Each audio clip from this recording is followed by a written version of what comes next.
ಬಿಜೆಪಿಯವರು ಅವನು ಬಿಜೆಪಿ ಅಲ್ವಾ? ಆಯ್ತಪ್ಪ, ಎಸ್ ಪಿ ಇರ್ಬೋದು. ಈಗ ಯಾವ ಪಾರ್ಟಿಲಿ ಇದ್ದಾರೆ ಅವರು? ಆಗ ರಾಜಕೀಯದಲ್ಲಿ ಇದ್ದಾರೆ ಎಸ್ ಪಿ ಇದ್ದಾಗ, ಸರ್ಕಾರಿ ನೌಕರರಾಗಿದ್ರು. ಈಗ ರಾಜಕಾರಣದಲ್ಲಿ ಇದ್ದಾರೆ. ಬಿಜೆಪಿ ಪಾರ್ಟಿ ಅಧ್ಯಕ್ಷರು ಅವರಿಂದ ಏನ್ ನಿರೀಕ್ಷೆ ಮಾಡಕ್ಕಾಗತ್ತೆ? ಅವರು ಸರೆಂಡರ್ ಆಗಿದ್ದಾರೆ. 6 ಜನ ಸರೆಂಡರ್ ಆಗಿದ್ದಾರೆ. 6 ಜನ ಸರೆಂಡರ್ ಆಗಿರ್ತಕ್ಕಂಥವ್ರನ್ನ ಅವ್ರನ್ನ ಕಾಡ್ನಿಂದ ಕೋರ್ಟ್ ಕಳಿಸಿ ಕೋರ್ಟ್ನಿಂದ ನಾಡಕ್ಕೆ ಕರೆತರ್ತಕ್ಕಂಥ ಪ್ರಯತ್ನವನ್ನು ಮಾಡ್ತೀವಿ. ಅದರಿಂದ ಅವರು ಮುಖ್ಯವಾಹಿನಿಗೆ ಬರಬೇಕು. ಶಸ್ತ್ರಾಸ್ತ್ರ ಹೋರಾಟ ನಿಲ್ಲಿಸಬೇಕು. ಅವರು ಶಾಂತಿಯುತವಾಗಿ ಹೋರಾಟ ಮಾಡ್ತಕ್ಕಂಥದಕ್ಕೆ ನಮ್ದೇನು ತಕರಾರಿಲ್ಲ. ಶಾಂತಿಯುತವಾಗಿ ಹೋರಾಟ ಮಾಡಲಿಕ್ಕೆ ಸಂವಿಧಾನದಲ್ಲಿ ಅವಕಾಶ ಇದೆ. ಅದರಿಂದ ಕಾನ್ಸ್ಟಿಟ್ಯೂಷನ್ ಮೆಥಡ್ಸ್ನು ಉಪಯೋಗಿಸ್ಕೊಂಡು ಅವರು ಹೋರಾಟ ಮಾಡಿದ್ರೆ ಬಿಜೆಪಿಯವರು ಅವನು ಬಿಜೆಪಿ ಅಲ್ವಾ?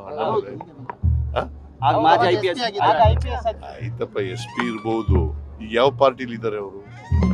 ಆಗ ರಾಜಕೀಯದಲ್ಲಿ ಇದ್ದಾರೆ ಎಸ್ ಪಿ ಇದ್ದಾಗ, ಸರ್ಕಾರಿ ನೌಕರರಾಗಿದ್ರು. ಈಗ ರಾಜಕಾರಣದಲ್ಲಿ ಇದ್ದಾರೆ. ಬಿಜೆಪಿ ಪಾರ್ಟಿ ಅಧ್ಯಕ್ಷರು ಅವರಿಂದ ಏನ್ ನಿರೀಕ್ಷೆ ಮಾಡಕ್ಕಾಗತ್ತೆ?